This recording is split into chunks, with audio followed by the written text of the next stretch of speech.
Hey everyone, we got the 1.6 update. It is now officially out, so I thought we would do a quick tour together of the new Meadowlands farm. I am frantically getting video footage of all the other new stuff, so if you're new here, make sure to hit that subscribe because I'm going to be covering all the new 1.6 content. But for now, we are going to focus on this farm map. So immediately we can see we're inside and we got a little bit more furniture than usual, including a dresser, which I think is really nice off the hop because sometimes you do end up getting some clothing early and it's nice to have a place to store it.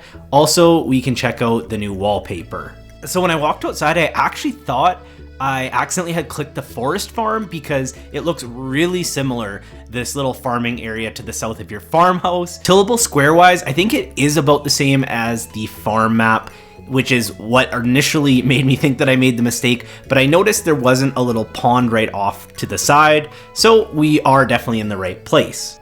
I'm not expecting a ton of space that is good for crops because this is an animal-focused farm. Then we have our little dog bowl I see here, and this little elevated area plus the spouse area. Now, it kind of seems like you could maybe get up there, and then I noticed when I started walking to the left, yes, there is a little pathway, and so you can actually go up. So then I decided I'm going to cut down this tree, and it looks like that is where we get teleported back when we use the farm totem. So I think that's a really cool touch that you're kind of overlooking the farm. All right, let's go check out the coop, because obviously in this farm, as he mentioned in the spoilers, this farm starts with a coop and 2 baby chickens. We also get our first look at the bluegrass.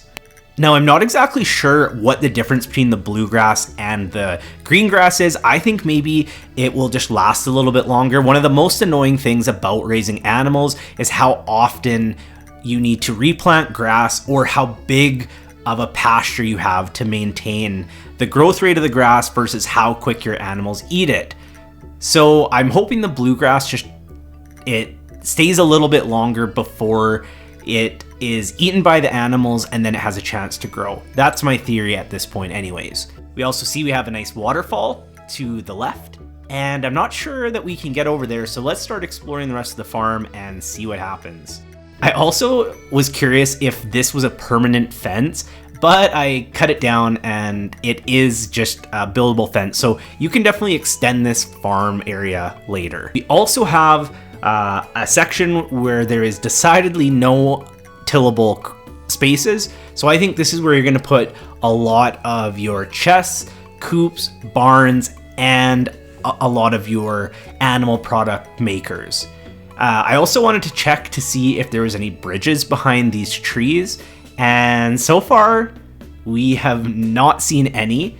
So we're going to keep checking because there's got to be a way to get over there, especially because you can see there are some rocks, trees, and wood debris. And so to me, that indicates that, yes, we can get over there. All right, so here is where the bridge is.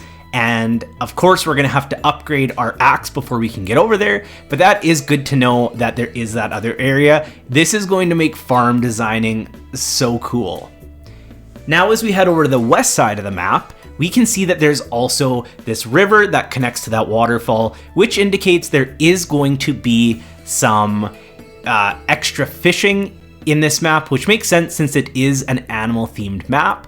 Maybe not as much as the Riverlands, but hopefully we can catch some great fish on this map. And also it just looks really lovely. I also see that there is some more area where you definitely could place some crops, but if you notice, it's really misshapen, so I don't think it's going to be optimal for farming. So you can definitely make it work, but I think it's on purpose, not going to line up in perfect rows so that you're encouraged to raise animals.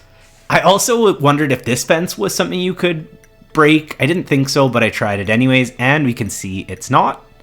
We have a nice big pond here. I think this will be great, especially if you want to build a huge pasture right down the center, maybe even connecting up to that waterfall. Your ducks can swim around.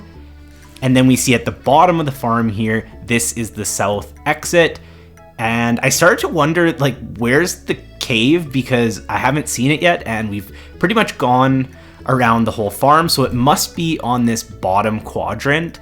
And So I walked over to the southeast part of the map once I got past all this debris, and of course the cave is there.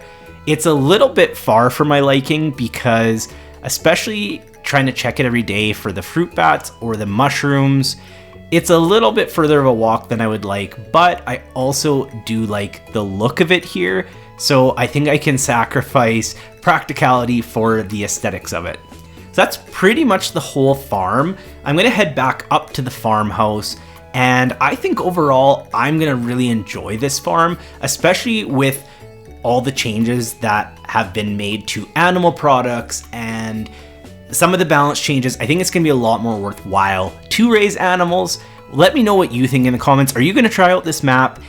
And stay tuned for the rest of the new content. As soon as I can get video footage of all the new items, balance changes, quality of life, I'm gonna be posting all of that. So hit that subscribe button if you haven't already, and we will talk to you next time.